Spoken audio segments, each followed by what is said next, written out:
Everyone welcome to my another video.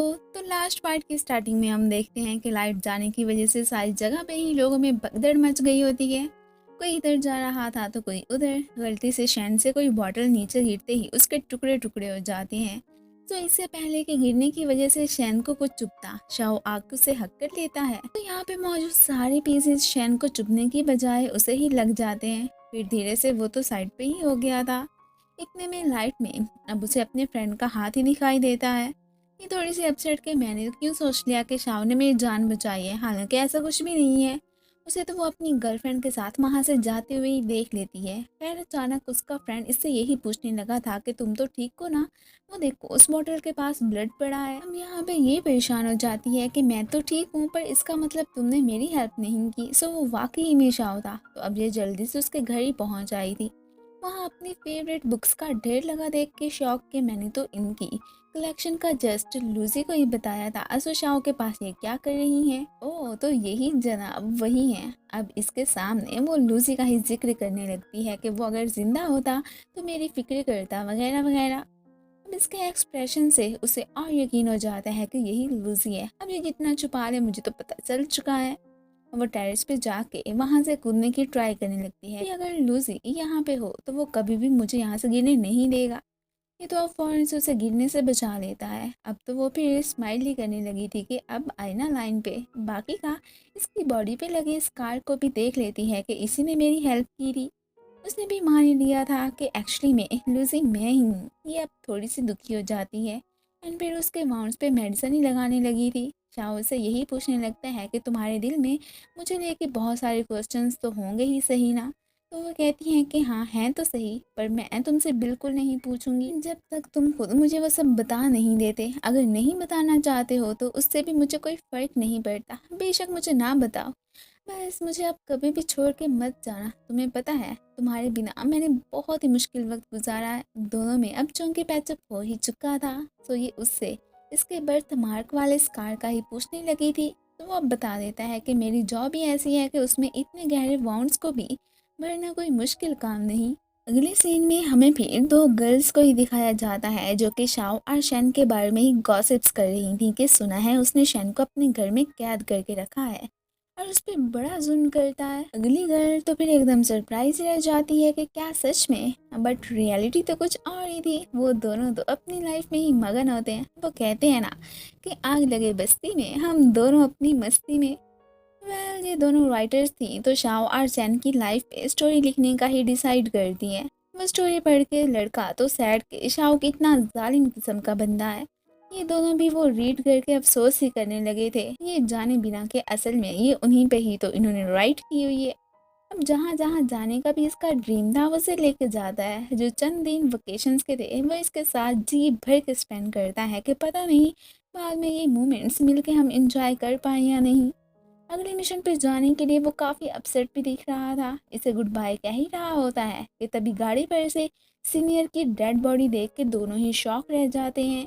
उसके बाद से ये तो फिर बहुत ही ज़्यादा दुखी हो गया था कि सीनियर मुझे अकेला छोड़ के क्यों चले गए। साथ में ये भी सोच रहा होता है कि आखिर उन्हें मारा तो मारा किसने। यूँ मानो कि इसकी लाइफ की कुछ रौनकें बिल्कुल ख़त्म ही होके रह गई हूँ। अब ये यहाँ पे अफसुर्दा बैठा ही हुआ था कि ऊपर से विलन की एंट्री होती है। वो तो इसके ज़ख्मों पे और ही ज़्यादा नमक छिड़कने लगता है कि जैसे तुम्हारा सीनियर मरा है ना, वैसे ही अगली बारी तुम्हारी भी आ सकती है। मुझे तो अब इस पे बहुत ही ज़्यादा गुस्सा आता है। वो इसे मारने ही लगा था, तभी इसके आदमी फिर यहाँ पे शैन को पकड़ के अंदर लाते हैं। ये मुझे धमकाने ही लगा था कि जैसे मैंने तुम्हारे सीनियर को ऊपर पहुंचाया है ना, बिल्कुल वैसे ही मैं तुम्हें और तुम्हारे फियांसी को भी पहुंचा दूंगा। मुझे हल्के में मत लेना अपने जुर्म। वो तो खैर यहाँ पे खुद ही एक्सेप्ट कर बैठा था, इन्हें तो कुछ बोलने की ज़रूरत ही नहीं पड़ती। इवन कि वो तो शैन से यहाँ पे बदतमीजी करने की भी ट्राई करने लगता है। तभी एंट्री होती है सीनियर की। मीन वो मरे नहीं बल्कि जिंदा थे। इसकी बातें जो कि इन लोगों ने फिर रिकॉर्ड ही कर ली थी, वो अब फिर साहब सीधे जेल ही जाने वाले होते हैं। ये सुन के वो विलन तो फिर यहीं पे बेहोश ही हो जाता है कि ओह नो, अब मेरी खैर नहीं। इन्होंने जानबूझ के ही विलन को पकड़ने के लिए ही सीनियर के मरने का नाटक किया था कि बस एक दफ़ा वो हमारे हथों चढ़ जाए, फिर चलो कम से कम उसकी ज़्यादा टेंशन तो नहीं रहेगी। सीनियर ने भी फिर ऐसा ही किया जैसा इन्होंने किया था। ये तो अब फिर अपने प्लान के कंप्लीट होते ही बहुत खुश भी दिखाई दे रहे होते हैं। अगले सीन में हमें शन को फिर ग्रेवयार्ड में ही दिखाया जाता है, जहाँ पे गर्ल्स इसे देख के यही बातें कर रही थी कि ये लड़की तो बहुत ही अनलकी है। जिस लड़के के साथ भी रिलेशनशिप में आती है वो थोड़े दिनों के बाद मर जाता है। असल में ये बात लूसी की ही कर रही थी कि अब वो तो अपनी आइडेंटिटी चेंज ही करता रहता है, तो ये समझती हैं कि ये सब इसके अनलकी होने की वजह से ही होता है। वेल, जो भी इसके खिलाफ बोलता है उससे लूसी अपना बदला तो फिर ज़रूर ले लेता है। अभी भी वो दोनों गर्ल्स यहाँ से जाते जाते गिर ही गई थी। सीनियर भी अब इनके हर बुरे और अच्छे काम में मिला हुआ ही था, और ऐसा भी उसने खुद ही किया था।